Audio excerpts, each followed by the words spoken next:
What's up guys, Higgs here, and today we're diving into the absolutely rubbish news that has basically added to the community's discussion around game preservation, and that is that EA and BioWare are shutting down Anthem servers on January the 12th of next year.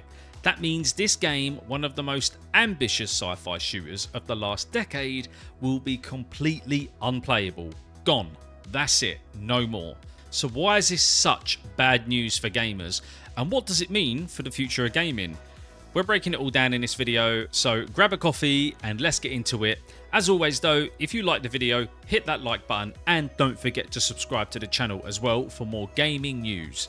So for those who missed it, Anthem was BioWare's big release back in 2019. It promised a shared world looter shooter with Iron Man style javelin suits, a good looking alien planet called Bastion, and gameplay that made you feel literally like a superhero, flying through canyons, blasting enemies with elemental powers. It was such a vibe that I genuinely had a great time playing. But let's be honest, Anthem did unfortunately stumble out of the gate. Bugs, a lacking story, which is kind of the norm for most looter shooters when they release, and a grindy endgame which left a lot of players disappointed. By 2021, EA scrapped plans for a major overhaul called Anthem Next, leaving the game on life support, and now they're pulling the plug entirely. So let's talk about why the shutdown is such a big deal. So Anthem is an online only game, which means once those servers go dark, it's over. No single player mode, no private servers, absolutely nothing. And if you shelled out the 60 or 70 pounds or even more for a collector's edition, your game is about to become a digital paperweight. And according to EA's FAQs, there are no refunds for anyone, no matter when you bought it. That's pretty rough, especially when you consider Anthem sold over 5 million copies despite its rocky launch. So what's going on here and why should every gamer care? Let's break it down into 3 reasons this is bad for gaming. Reason number 1, when you buy an online only game like Anthem, you're not really buying it, you're kind of renting it. Unlike physical games from the 90s or early 2000s, when you bought a disc, you can't just pop this in and play forever. Once the servers are gone, so is your access. This isn't just an Anthem problem though. Games like Marvel's Avengers, The Crew, and even Sony's Concord have been killed off in the last few years, leaving players with absolutely nothing. Fans are calling this digital theft, and honestly, it's hard to argue with that. I actually agree with that. You paid full price for a product, and now it's being taken away because EA and other companies decided it's not profitable anymore. And this takes us back to what people are saying. If buying isn't owning, piracy isn't stealing. And again, it's kind of hard to argue with that. Think about that for a second. Imagine buying a book, say from a publisher that shows up years later and says, sorry, we're burning all copies because we're done with it. That's essentially what's happening here, and it's not like Anthem was some obscure flop either. It had a dedicated community, which I was happy to be part of, with players still grinding for loot and sharing clips on social media as recently as last month. EA's basically telling those fans, thanks for your money, but we're done. That's a terrible precedent for consumer rights in gaming. Reason number 2, this shutdown is a blow to game preservation. Video games are art, history and culture, just like movies or music.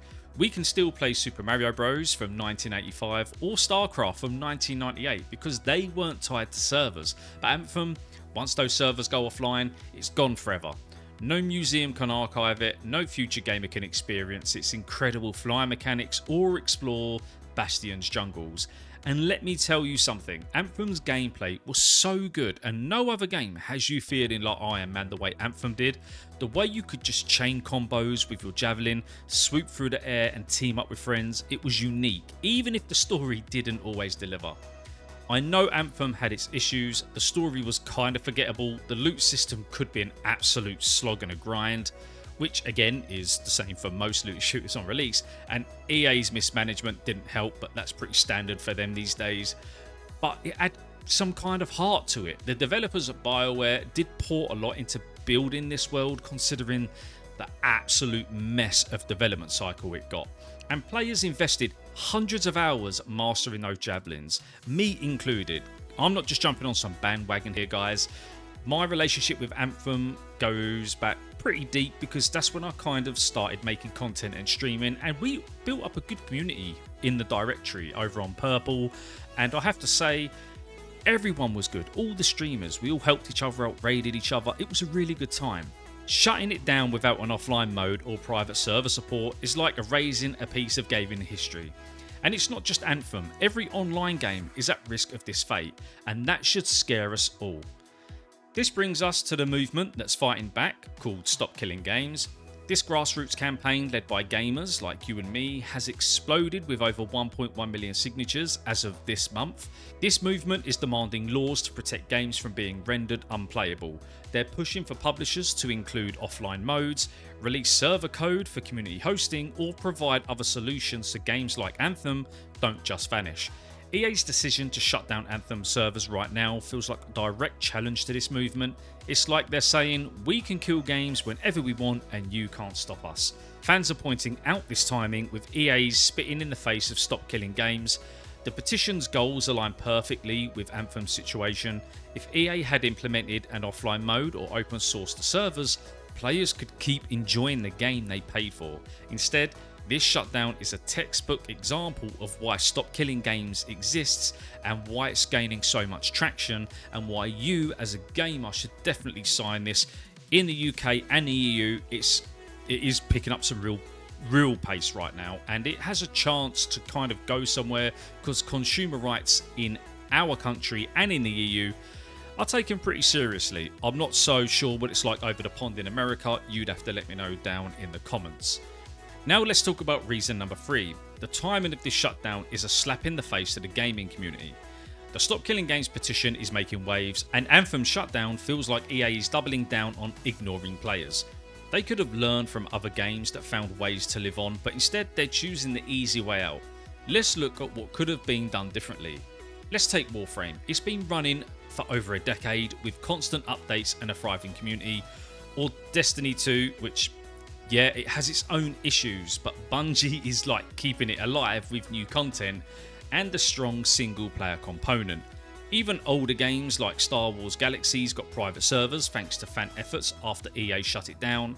Anthem could have had an offline mode for its campaign or community run servers, but EA's given up on a game that still had potential, and to be honest, I hope some publisher or dev manages to get hold of this IP and make it the game it was meant to be. I'm not too sure about the legalities around that or what that would take to do, but my fingers are absolutely crossed for that to happen. EA are plain and simply arseholes, and if it isn't some gambling sports simulator, they couldn't give two shits personally, so I'm sticking a middle finger up to them. I do want to take a moment to celebrate what Anthem did right though. The flying mechanics were unreal. Even Marvel Avengers couldn't get Iron Man feeling as good. Not as if that's some major feat to be proud of, but still, it felt better than the actual Marvel Avengers Iron Man. The visuals were quite good, with waterfalls, glowing flora, and those massive creatures whilst you're flying around, and the javelin customization let you feel like an absolute badass. For all its flaws, Anthem did have a spark that kept players coming back. I've seen posts on social media from fans who still play weekly, sharing builds and screenshots. Those players are losing something special, and it's not just about the money they spent. And up until recently, you could still buy the game, which makes it even worse and why EA are absolute scum. Games like Destiny were not great on release, with Forever 29 being a thing, and let's be honest, Destiny was quite bland if we're going to strip it down at the beginning. And then we had Destiny 2, even after all what Bungie learnt about Destiny. Destiny 2 was shocking on release. It was absolutely terrible. But Bungie still kept at it. And there is kind of a big gap in the looter shooter genre right now. Bungie seemingly keeps Destiny going, which absolutely baffles me, because Destiny is losing players quickly and it needs a massive overhaul. You got Borderlands 3, which is meh, with Borderlands 4 looking promising, and then you've got the stalwart, which is Warframe, and that has nailed down its game for the fandom, but there is still no looter shooter like Anthem, and it does have massive potential. So what can we do about this? First, support Stop Killing Games. Check out the website, I'll link it down in the description below, and sign the petition if you haven't already. It's pushing for laws in places like over here in the UK and the EU to protect gamers' rights. Second, I know we say it, but vote with your wallet. If you're tired of online-only games that can vanish, support titles with offline modes or developers who commit to long-term support. And third, keep the conversation going. Share your Anthem stories in the comments. Did you love the Storm Javelin? Were you grinding for that perfect legendary drop? Let's keep Anthem's legacy alive, even if EA won't. At the end of the day, Anthem's shutdown isn't just about one game, it's about the future of gaming. If publishers can keep killing off games without consequences, we're going to lose more than just Anthem, we're going to lose trust in the industry, and we're going to lose pieces of art that deserve to live on. So let's make some noise. All we can do is just keep voicing our concerns by signing petitions over on social media. That's all we've really got, and just kind of refusing to pay for stuff that certain publishers make. Anthem might be going offline, but its community doesn't have to. Let's keep sharing those memories, those epic flights and those clutch moments. I know I will be. I'm going to be pulling up some of my old streams, and I'm probably going to even play it a few more times up until January, maybe even stream it a few more times as well. And maybe, just maybe, we can convince EA or BioWare to give us an offline mode or open source the servers. For all the absolute shit Rocksteady got with Kill the Justice League, they created an offline mode so players can keep on playing, and I give props to them because not many big publishers or developers are doing that, and they did that. So no matter how much that game flopped, which unfortunately it did, I did like it at the beginning, as I paid my hard-earned money for that, I can go back and play that. But with EA and Anthem, you just can't do that. So until then, though, we need to fight to make sure no more games meet this fate.